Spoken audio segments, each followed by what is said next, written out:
Assalamualaikum warahmatullahi wabarakatuh. Yang terhormat kepada Kiai Mutawakil Allah SMM selaku pengasuh Pondok Pesantren Zainul Hasan Genggong. Yang terhormat kepada Dr. Abdul Aziz Wahab BAMAG selaku Rektor Universitas Islam Zainul Hasan Genggong. Yang terhormat kepada Bapak Dr. Zainuddin MPD selaku Kaprodi dari Tadris Bahasa Inggris. Dan yang terakhir yang terhormat kepada Mr. Beni Hamdani selaku dosen pengampu teaching praktis. Baik, di sini saya akan menjelaskan terkait keseluruhan micro teaching di mana terdapat 5 bab. Yang pertama yaitu bab pendahuluan, kedua bab kerangka dan struktur kurikulum merdeka, ketiga bab metode pengajaran active learning, keempat bab tata tertib micro teaching, kelima yaitu bab penutup dan lampiran. Langsung saja bab pendahuluan. Penerapan micro teaching di Unza Genggong dilatar belakangi oleh komitmen universitas dalam menyiapkan calon pendidik yang profesional dan kompeten. Dan sebagai kampus dengan banyak program studi kependidikan, Unzah bertanggung jawab membekali mahasiswa dengan 4 kompetensi dasar guru, yaitu pedagogik, profesional, kepribadian, dan sosial.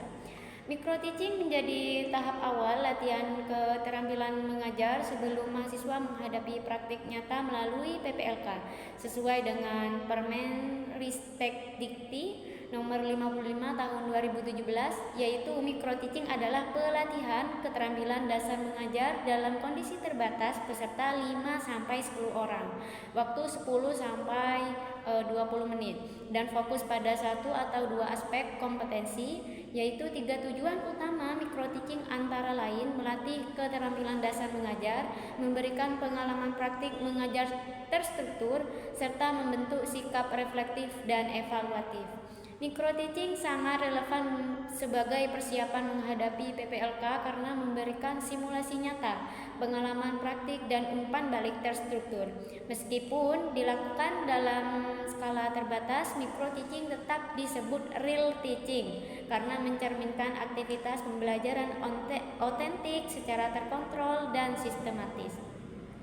Yang kedua yaitu di sini kami di bab kedua akan membahas tentang kerangka dan struktur kurikulum merdeka, di mana implementasi kurikulum merdeka didasarkan pada sejumlah kebijakan penting, yaitu antara lain Permendikbudristek nomor 16 tahun 2022, keputusan Mendikbudristek nomor 56 tahun 2022, dan KMA nomor 450 tahun 2024. Kurikulum pencapaian pembelajaran yang merupakan kompetensi target akhir setiap fase pembelajaran, sedangkan tujuan pembelajaran TP adalah tahapan konkret untuk mencapainya.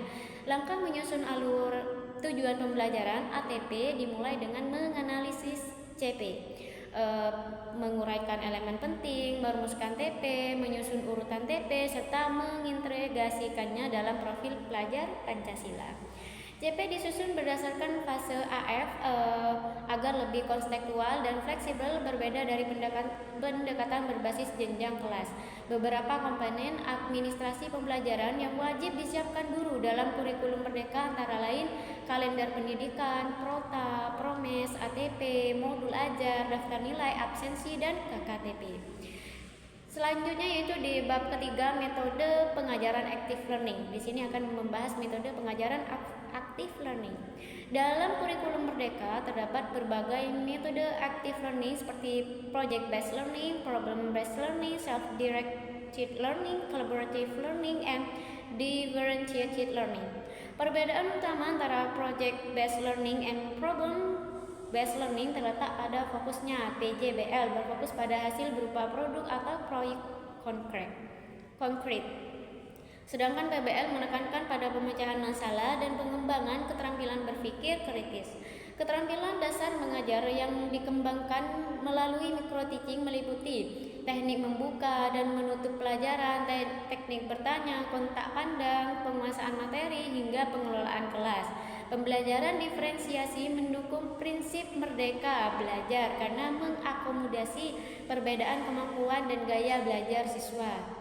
Penggunaan teknologi teknologi sangat penting dalam pembelajaran interaktif karena meningkatkan partisipasi, memberikan akses pada belajar yang beragam, dan mendorong pembelajaran berbasis pengalaman yang lebih kontekstual.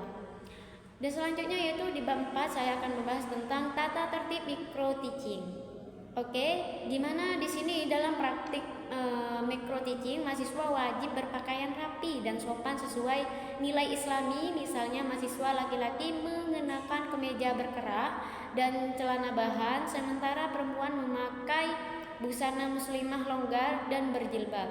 Tata tertib pelaksanaan mencangkup kedisiplinan waktu, sikap profesional selama simulasi, penggunaan media ajar yang efisien, dan menjaga etika Islami. Mahasiswa diwajibkan membuat jurnal reflektif setelah praktik sebagai sarana evaluasi diri dan pengembangan sikap reflektif. Peran siswa simulasi sangat penting karena mereka menciptakan dinamika kelas dan membantu calon guru menghadapi situasi layaknya kelas nyata. Jika mahasiswa melanggar tata tertib sebelumnya, pelaksanaan seperti tidak hadir tepat waktu atau tidak menyerahkan perangkat ajar dapat dikenai sanksi administrasi seperti penundaan praktik.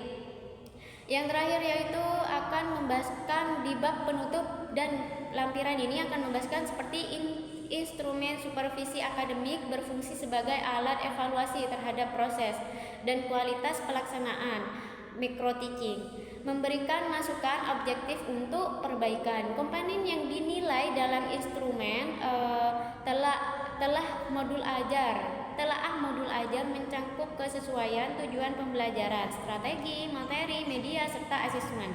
Dalam kurikulum Merdeka juga penilaian mencangkup aspek formatif dan sumatif agar proses pembelajaran dapat dievaluasi secara menyeluruh dari perkembangan hingga hasil akhir. Setelah lulus micro teaching, mahasiswa akan mendapatkan surat keterangan sebagai bukti kompetensi awal mengajar yang dapat digunakan untuk keperluan akademik dan administrasi. Buku panduan ini juga disusun dengan tujuan utama memberikan acuan teknis yang sistematis dan komprehensif dalam pelaksanaan micro teaching di UNSA. Gunanya untuk mencetak pendidik profesional yang siap menghadapi dinamika dunia pendidikan modern. Oke, itu saja yang bisa saya sampaikan terkait micro teaching dari bab awal hingga akhir. Kurang lebihnya mohon maaf jika ada kesalahan penjabaran, penjelasan. Assalamualaikum warahmatullahi wabarakatuh.